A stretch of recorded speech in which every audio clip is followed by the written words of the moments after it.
Hi, I'm Nikki Lechniak, and welcome to this episode of the 502 Report. Well, there's good news to report. The single largest expansion of Louisville jobs by one employer, Ford Motor Company, in recent history. And the best part is that each of the 1,800 new jobs is expected to generate nearly 10 others with it. Ford's Louisville assembly plant is hiring 1,800 production workers at its Fern Valley Road location for a total of 2,900 employees. It's a major boost to our economy, and more importantly, it's a major boost to the tens of thousands of citizens who are unemployed and looking for work. Last December, the plant shut down to undergo a $600 million transformation, which now makes it the most modern, flexible plant in the company. Ford's turnaround has been extraordinary and is an example of a company driven by the power of ideas. It took many tough and strategic decisions, not only by the company's executive team, but by all of its employees, the United Auto Workers, and its network of suppliers and retailers. That cooperation and the willingness to innovate has resulted in new products, new jobs, and new investment. Some of the 1,800 available positions will be filled by former Ford workers who are laid off, relocated, or UAW-referred family and friends. Starting pay for the positions is $15.51 an hour. The public had until July 14th to apply and will now go through a lottery process. The new employees will start when the Ford plant reopens at the end of November. After Mayor Fisher proposed his 2011-2012 budget at the end of May, Louisville Metro Council held hearings and public meetings to try to stretch every tax dollar spent. Madam Clerk, a reading of item 60. An ordinance relating to the 2011-12 capital budget for the Louisville-Jefferson County Metro government, including appropriations and authorizations of funds. By a vote of 25-0, the Louisville Metro Council approved the 2011-2012 budget. The Council's Budget Committee identified nearly $3 million in additional tax revenues and another $1 million in other revenue to offset nearly $2.5 million in additional appropriations. Mayor Fisher presented his budget to the Council on May 26th, and the Budget Committee began its hearing process on June 2nd and spent most of June reviewing requests of government agencies and other groups. While the Ohio River Bridges project might still be a few years away from completion, the Big Four pedestrian bridge between Indiana and Kentucky is chugging ahead.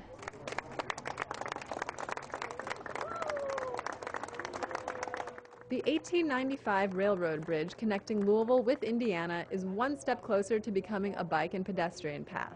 Construction has begun on the deck of the bridge and is expected to take about a year and a half to complete. We're hoping that we'll live long enough to walk across it, but just in case, we wanted to see the beginning of it. The $22 million in funding for the project was a collaboration between the state governments of Indiana and Kentucky and the city of Jeffersonville, Indiana. We think it's got great possibilities. All we got to do is work together because we have assets, Louisville has assets, and we just need to meld them together to make it one great community. It's hoped that the bridge will serve as yet another attraction for tourists and residents of the region, as well as provide some health benefits. So many things to enjoy on both sides of the river that this will be something that will bring us closer together, will stimulate economic activity on both sides of the river, and will mean so much to our citizens just in terms of the quality of life.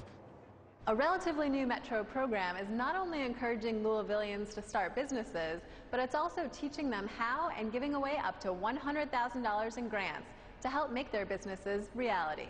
15 local small business owners now have loans from a HUD-funded program with Louisville's Community Action Partnership.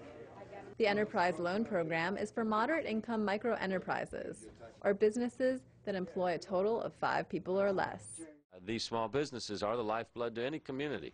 I like to think of them as a seed, and the small loans provide the water to the seed to allow them to sprout and flourish. So it helps them do things like hire more help, buy much needed equipment, etc. Especially for people who typically banks wouldn't even look at their applications. Their credit might be a little bit less than what a bank would look at, or they don't have assets, they don't have savings, they don't have the large amount of capital typically required. So we wanted to create a new opportunity to reach a population that has the same goals, the same dreams, the same interests, but just aren't at that same level. The program has 2 tracks. The Spark program, which offers new business owners a 10-week course that prepares them for some of the challenges associated with owning a business, and the Ignite program, which supports already existing businesses. Just the experience, learning more about, entrepreneurship, the do's and don'ts, and it's a lot.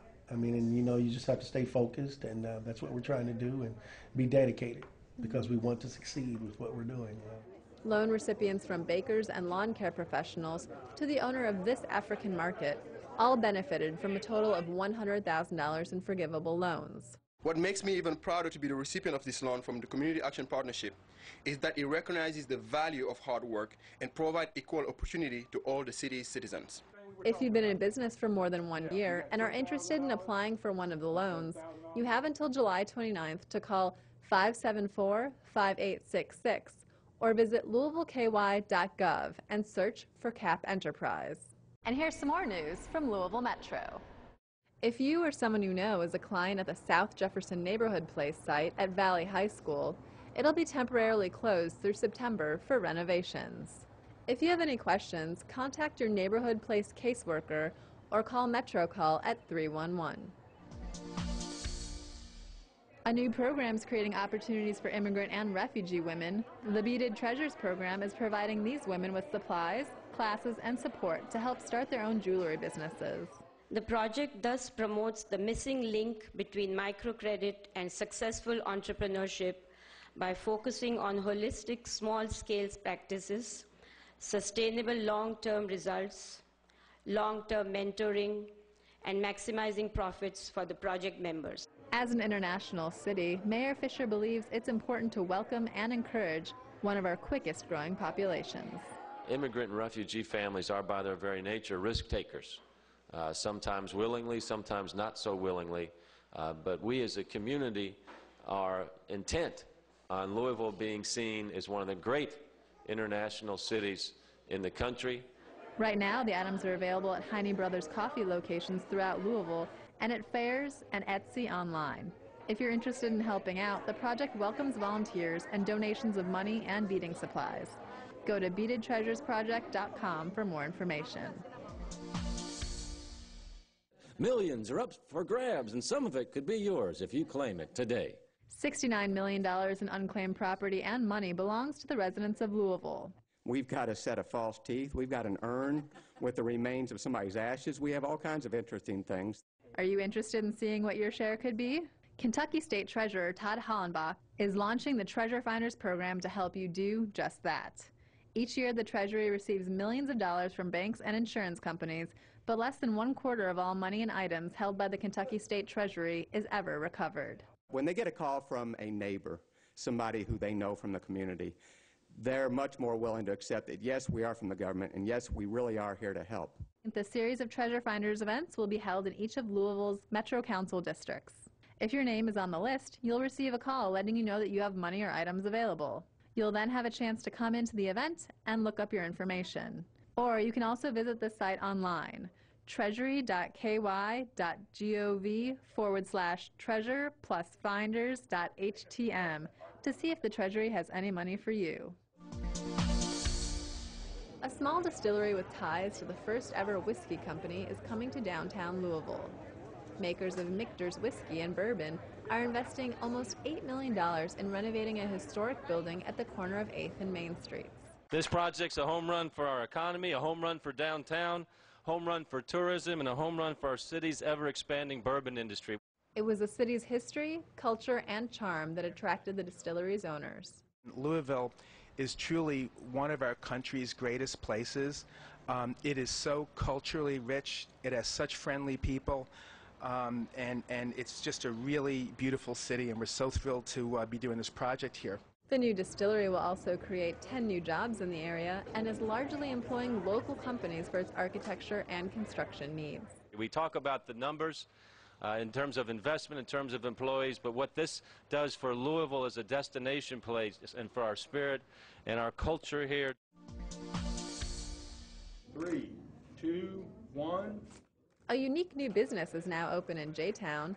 Bluegrass Indoor Karting offers a 1,000-foot-long indoor track capable of racing 12 karts at once. Justin Lewis, the 26-year-old owner, encourages everyone to celebrate birthdays and corporate events in a different way. It's not only unique to this area, but to the best of our knowledge, it's the only one we have in Kentucky. So I think you're going to have a dramatic impact on not only the Jeffersontown, but Louisville Metro tourism industry, and we appreciate everything you're doing. Aside from the top-of-the-line carts and safety measures, Bluegrass Indoor Karting has an adjoining space for large meetings, with 5,000 square feet of conference rooms. It takes guts to have the vision to do this and then to put it all together as well.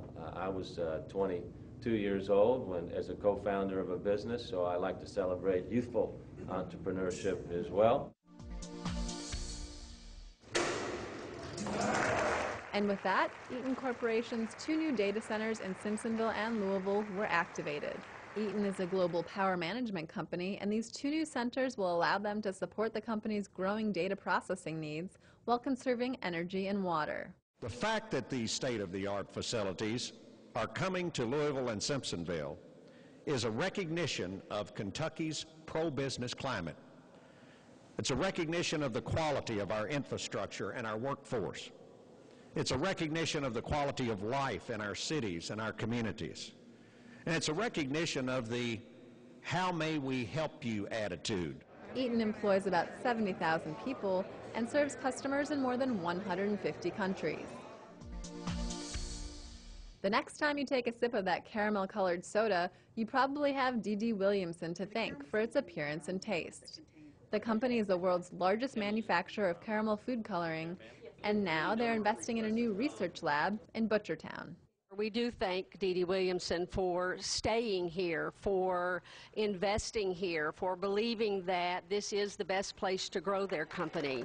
We're here to dedicate a state-of-the-art research and development facility, which will create new immediate jobs and hopefully many, many more over the years as DD Williamson continues to create fantastic, new, unique color solutions for the global food and beverage market. The new $1 million research lab will employ 10 high-paying, highly skilled workers in the creation and production of natural food colorings. The city and GLI worked with state officials to provide incentives for the project. This busy corner of Dixie Highway and Broadway will soon be transformed into a new YMCA. In a partnership with U of L, the facility will be located on land donated by Philip Morris USA and help provide area residents with wellness programs, facilities, and equipment. The YMCA staff has looked into expanding in this area for some time. Reversing some of the negative health trends that we have here in Louisville and in the state of Kentucky is the foundation of all this as we seek to achieve the YMCA promise, and that is strengthening the foundations of community. U of L's offices and clinics will occupy about a third of the new building, with services that address the specific needs of this community. Metro Louisville will also provide funding to address the awkward intersection at Dixie and Broadway, and to make it more user-friendly before the project construction begins. Kids of all abilities will be able to play together in a new playground and spray ground in Shawnee Park. This is the 3rd Play Together Park for the Dream Foundation, a collaboration between Olmsted Parks Conservancy, Councilwoman Sherry Bryant Hamilton, and Metro Parks. They can go over there and play basketball, they can have their reunions here, and the kids are safe right behind them. The spray ground replicates a steamboat on the Ohio River with water spray jets and misters, and also includes swing sets, slides, and shaded areas. There's a new resident to visit at the zoo's Glacier Run exhibit. An orphan polar bear cub named Kennick will soon join 26-year-old Arky. The 5-month-old received national attention when she was rescued after being separated from her family in Alaska. Kennick was brought to Louisville because of the zoo's new facilities and experienced staff. She'll stay in quarantine for a few months before joining her new friends at Glacier Run. Thanks for joining me on this episode of the 502 Report. Until next time, take care.